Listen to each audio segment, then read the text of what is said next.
The Epiphone Back to the Future model is here, but is it worth?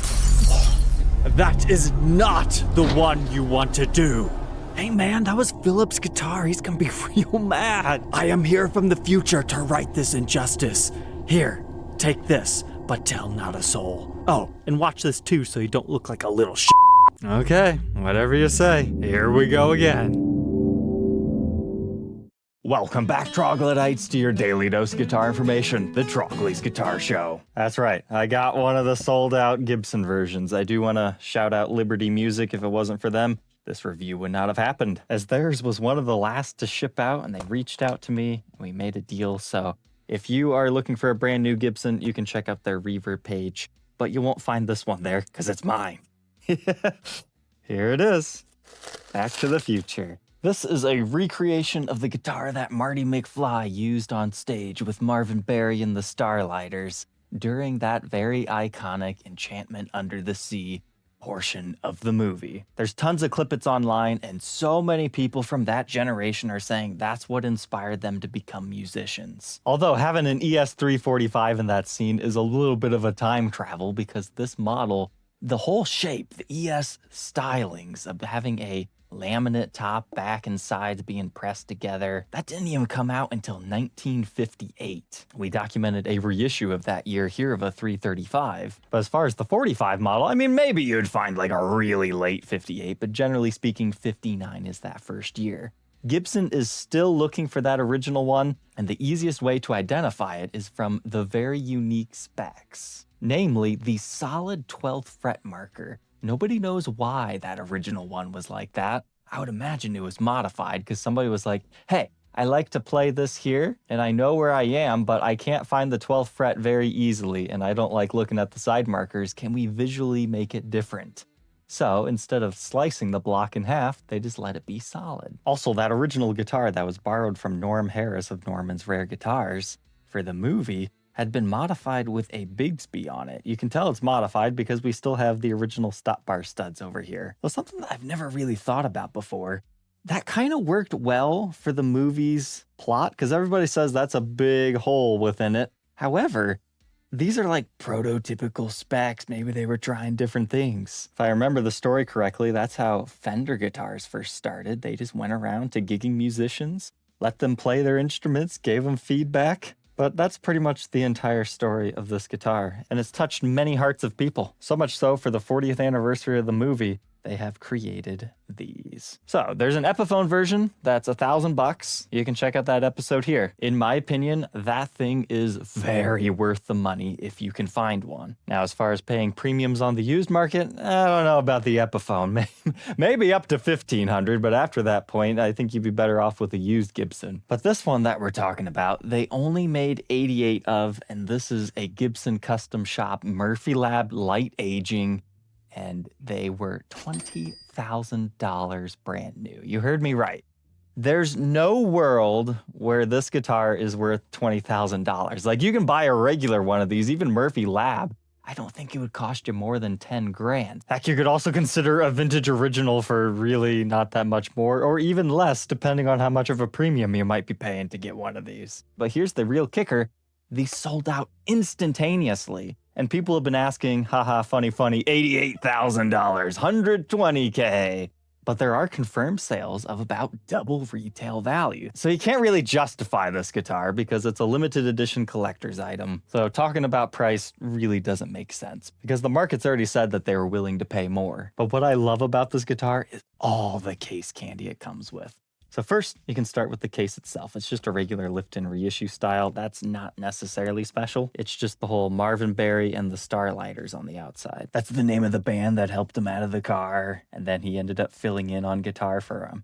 Now, to be nitpicky here, the printing of this isn't the nicest. Like, if you look here, it's like the printing got a little bit chewed up, or maybe it was a stylistic choice, but I don't remember that being there on the Epiphone version. Well, that's really nitpicky. It looks great from afar. But that's not even the best thing about this case. If you've got some plutonium sitting around, you can actually time travel with this thing because it has a flux capacitor in it. It lights up and everything. So you've actually got a couple of controls over here. This is a kill switch, which you might think, what's the point of that?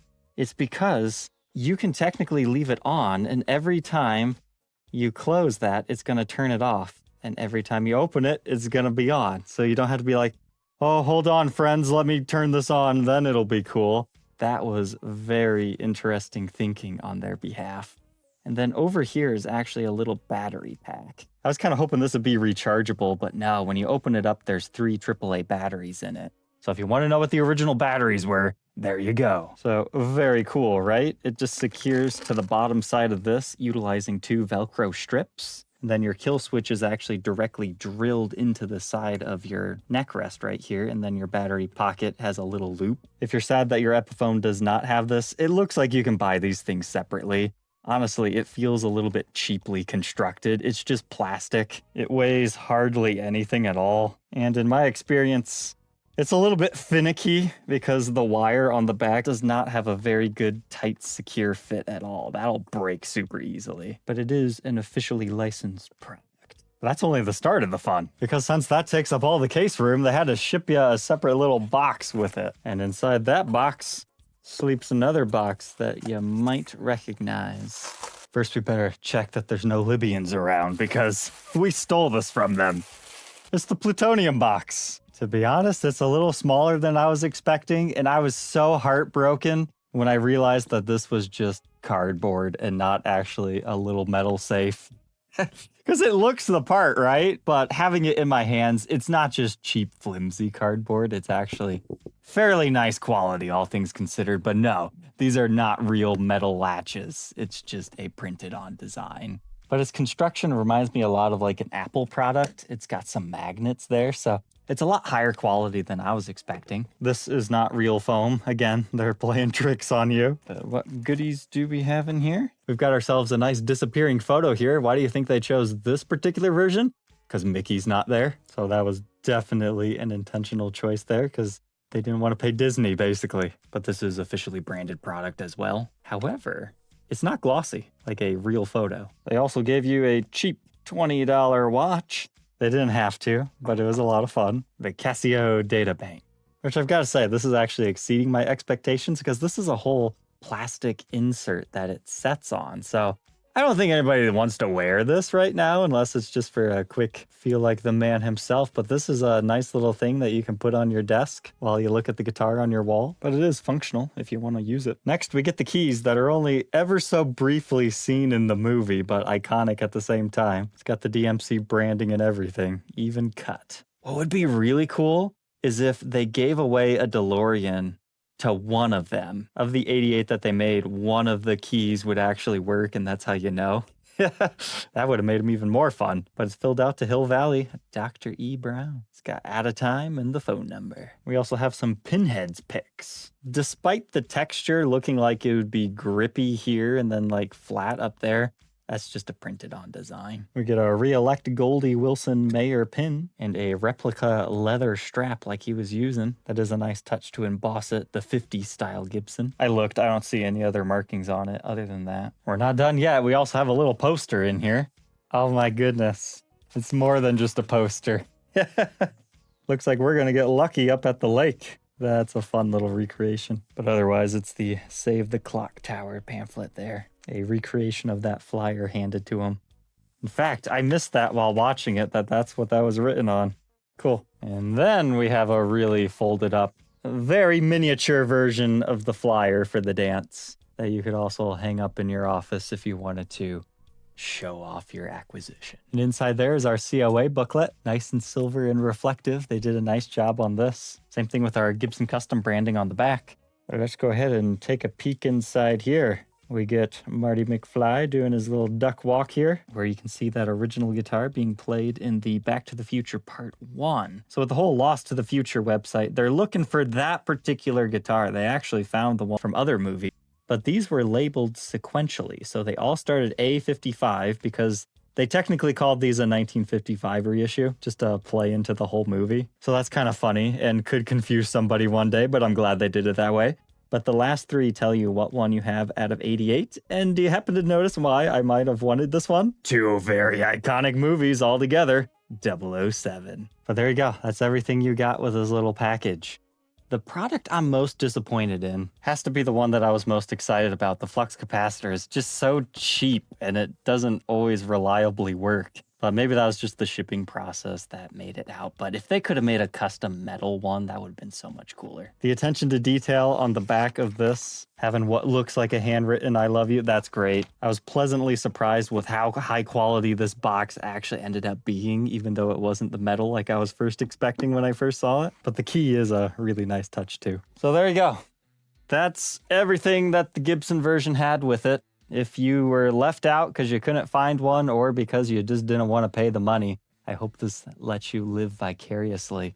Now, as far as the guitar, it feels really good. It's way different from the Epiphone. It's advertised as a D-shaped neck profile, and you can feel that a little bit, but it just feels like a nice tapered slim C. But it's got that nice vintage glassy feel to it. It is Murphy Lab aged, but first impressions, you just see maybe a little bit of light finish checking. But on top of that glassy feel, it really does feel like a well-worn in vintage guitar. They did a nice job on this based on first impressions. I mean, just look at how dark that rosewood fretboard is on this particular one. But if you're interested in learning the more nitty-gritty detailed specs of it, you can follow me over onto the Workbench now as we document those individual parts and specs while we take a closer look.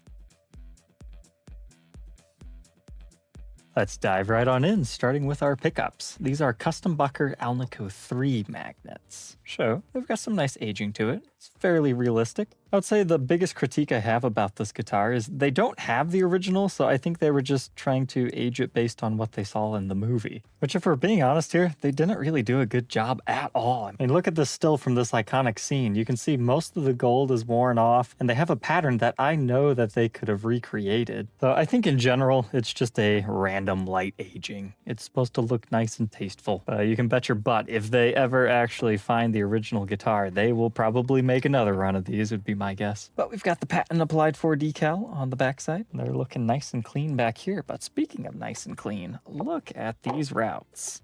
For a Gibson, and again, I can't say if all 88 of them are like this, this one's really clean. You can see our mahogany neck joining onto our maple center block right here. We can see our laminate top joining onto our bracing and then the center block. And then going onto our bridge pickup cavity, you can see when they route through the center block to get all of our electronics in, and then you can see the continuation of all the rest, but we'll do that on the endoscope test here in a second. But if you've been watching my show for a while, you know that it's usually quite splintery in here. So it looks like they at least took some time to clean it up. Those are really nice looking routes. I get readings of 7.99 k ohms in the bridge position, about the same in the neck. Then they play together at 4. The neck pickup is installed traditionally, so they didn't flip around the ring or anything. I remember correctly, they did that to the Epiphones. But then we've got a regular ABR1 bridge drilled directly into the top. It has a similar patina built up to it. There's no retaining wire on this one. However, the saddles stay in place pretty nicely. And it's got the ABR1 branding on the back. It's got a pretty sizable weight to it for a bridge too. And the tailpiece,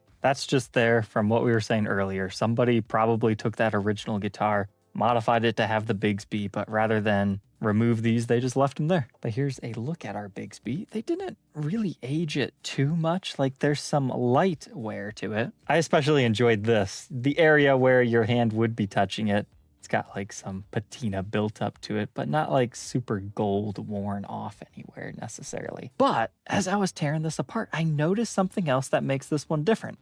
Now, I don't know, when it comes to early 60s Bigsbys, maybe this is just a thing, but I never noticed this cross-etched screw right there. I believe normally they're flat or they're like domed without a slot. I don't know. But that caught my eye as a little bit different. And there's a lot of vintage styling to this Bigsby. I'm not necessarily an expert when it comes to those, but this just looks way different. And you've got the black paint to help the Bigsby and patent number stand out. But that secures to the guitar utilizing 3 screws, and then you've got your main strap button here.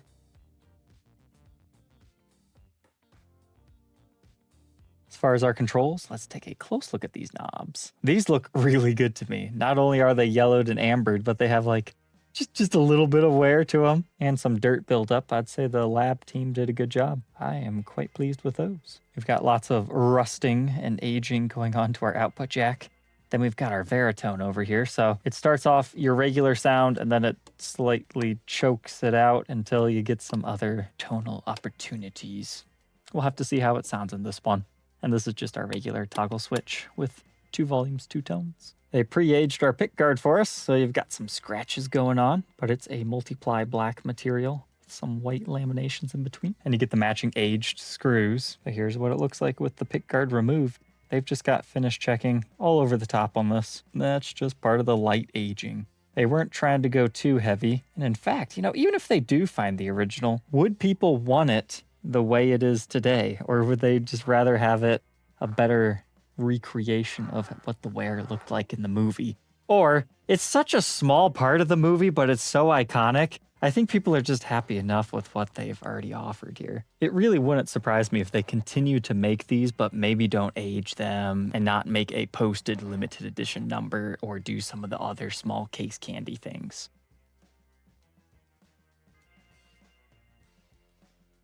As it's now time to break out the endoscope, there is one more Easter egg.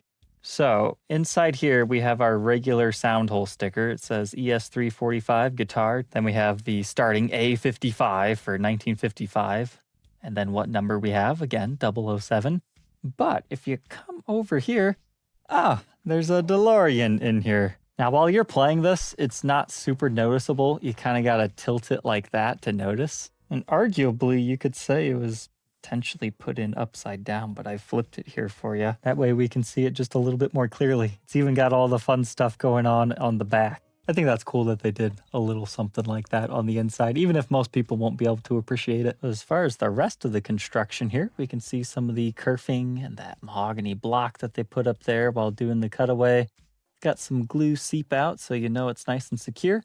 There's that bracing we were talking about that goes underneath our maple center block as well as on the top. Looking down the bottom side, you just get a more continuation of that. That's a really good cross section to see everything come together. Coming back over to our pickup cavity, now you can see the maple block and understand it, then your spruce bracing. And then the top is a maple poplar maple sandwich. Looks like right here is the best place to see that. You see how there's at least 3 layers there before the main center block? That's your 3 laminations of wood that they put together. It's even a little bit easier to see right here in the neck pickup cavity. So they laminate those woods, they press them into shape, and then they glue them together. And that's what all that kerfing and stuff is for. It gives them a surface area to do that. And since these guitars do not have any sort of backplate, they fish the electronics in through just like what we're doing with the endoscope. And then they have secret techniques of how they get them to go up in there. But generally speaking, you pre-wire the harness and then put it in. And that's why they've cut away some of the center block there. But this right here is the choke for the Varitone. Oh my goodness, guys, I finally found one that has both securing screws. Usually it's just one and it's mounted the other direction. But otherwise, it's just more of the same like we were seeing on the other side. But you can appreciate our bumblebee capacitors. That's interesting. They didn't actually paint the edges of the F-holes black like they usually do. They did the cherry red. That actually looks quite nice. I'm glad I noticed that. I do see a lot of pencil marks up here on the top, probably left over from the building process. They definitely have a lot of wires going to that Varitone. It's hard for me to get past all of it to see it.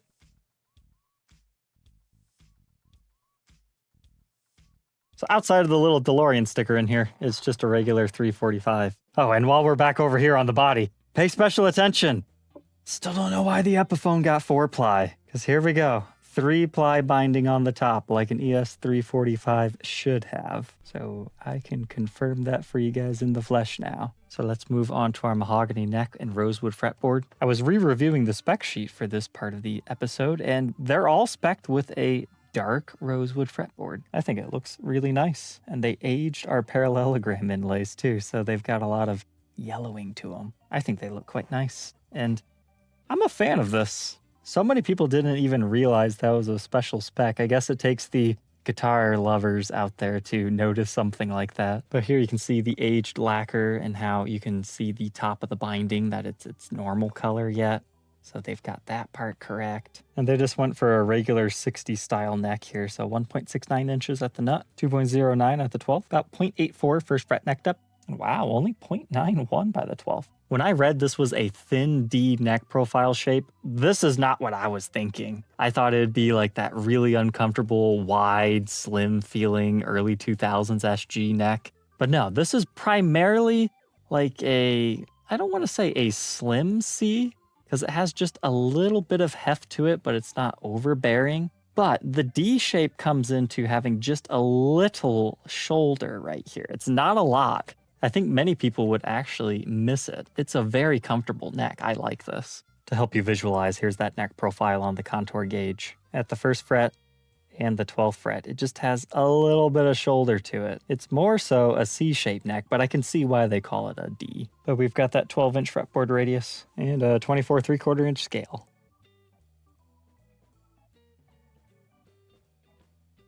Based the headstock time, they did a good job making this look all worn and weathered. You actually have some significant dings and chips right here out of the top. And if you catch it in the light just right, you've got finish checking all across it, on top of the ambering to your clear coat. As far as the truss rod cover, it's also got some aging patina to it, some imperfections maybe even, but it's a 2-ply material. And hey, this truss rod was set beautifully.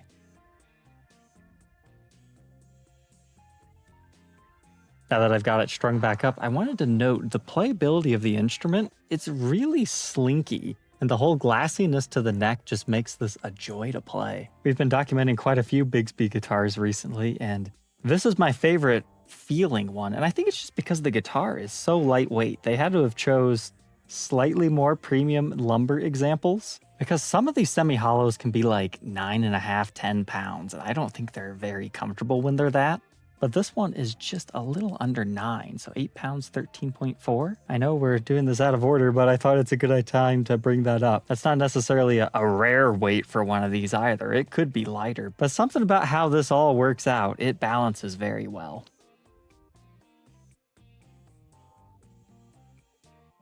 Now moving on to the back, it's just more finish checking. There's not too much else to talk about on the back side because, again, no back plates, all fished through that little hole that we were looking at earlier. But some nice wood grain in this example. And as far as chipping, lacquer, or buckle rash that goes through the back, they didn't do anything like that, really. I don't even really see any marks. They just did the finish checking. The only wear area I really saw was they roughed up the heel just a little bit right there. They also put a couple of dings on your neck there and roughed up the edge of your headstock that you see while you're playing a bit too. And for fun, a quick look at the treble side. And I guess now that I'm looking closer, they dinged up your F-holes a little bit too.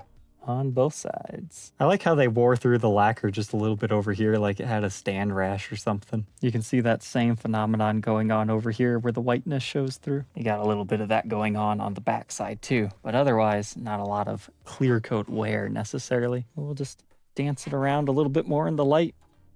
Not every day you'll get to see one of these. They are all swept up into collections. So if you're not a big fan of aged guitars, I wouldn't necessarily categorize this as one of those. But if you're wondering what's the color difference between the neck and the body, remember this is maple, poplar, maple sandwich. Maple is generally a brighter colored wood. When we come over here, we've got mahogany. So that's why you can see the mahogany wood grain, and it's slightly darker because this wood itself is darker. And we'll catch it in the light so you can see some of the finish checking on this one. And as far as additional wear, it looks like they roughed up our headstock a little bit up here. And now our little badge here. So it says Hill Valley Music. Your kids are gonna love it.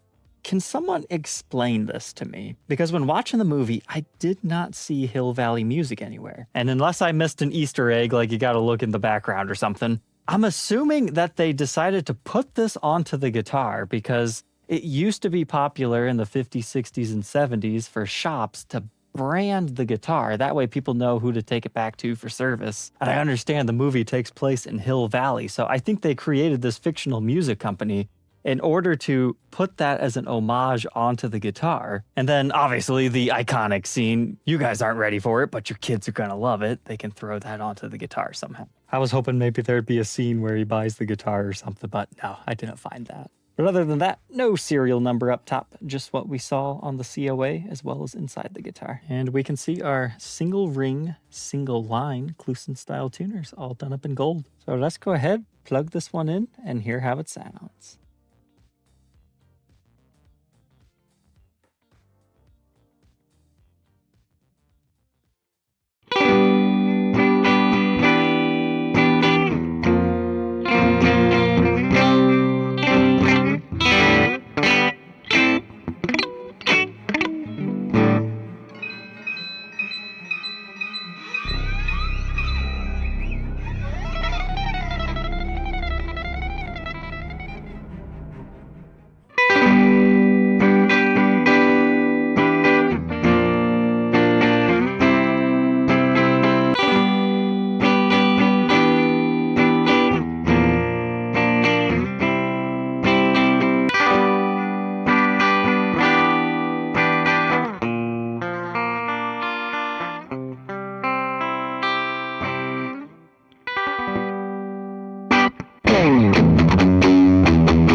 Okay, I did my part too. It was fun. A lot of fun. Now let's just capture the basic tones, because this has got a lot of different tones that we can get out of it.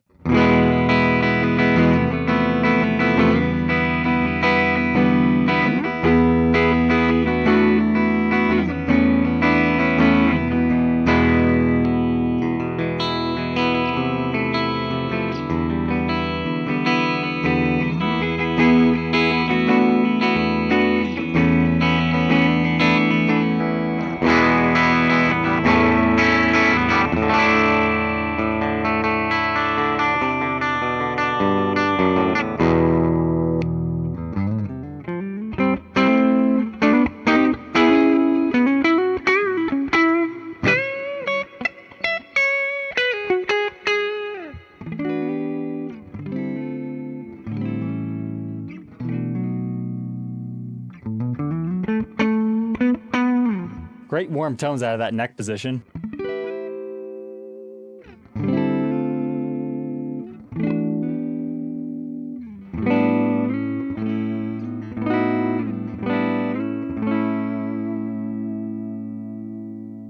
They also get your Varitone.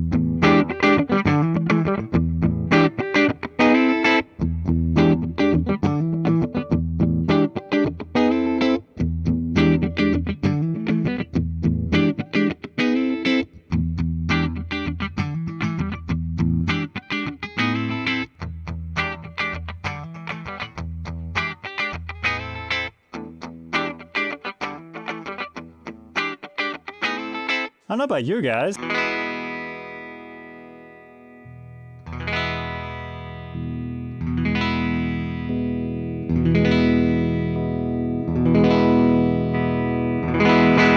I find the Varitone on the custom shop version to be not very good. I like the tones of the Epiphone a little bit better on that.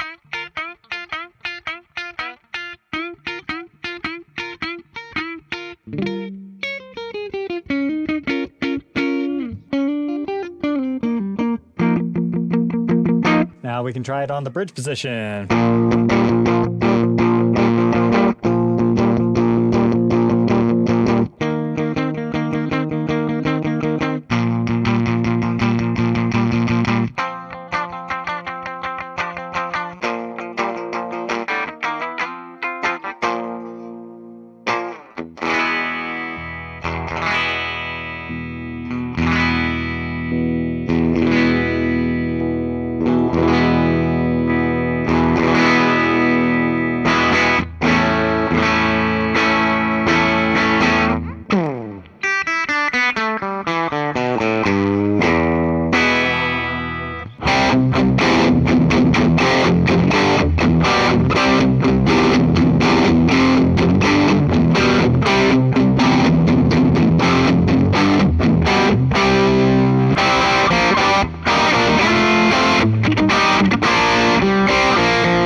Can I just comment? That's like a really fun riff to learn if you don't know the power of love.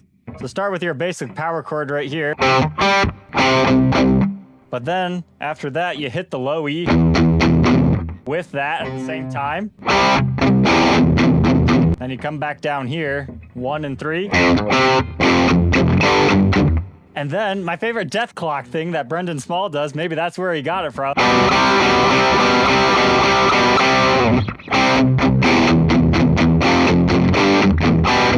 The tones out of this thing is just so nice and warm.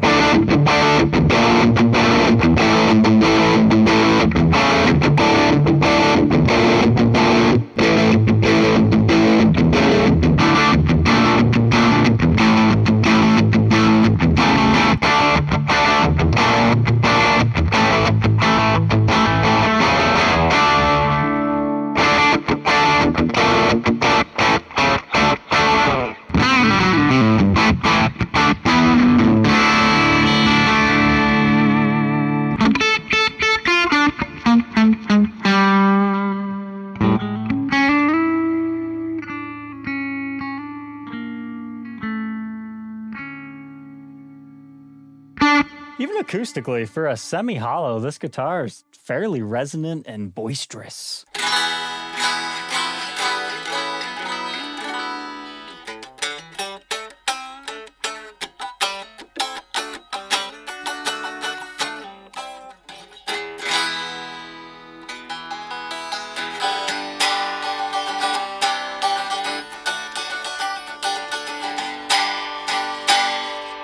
Like, it's got a good vibratingness to it.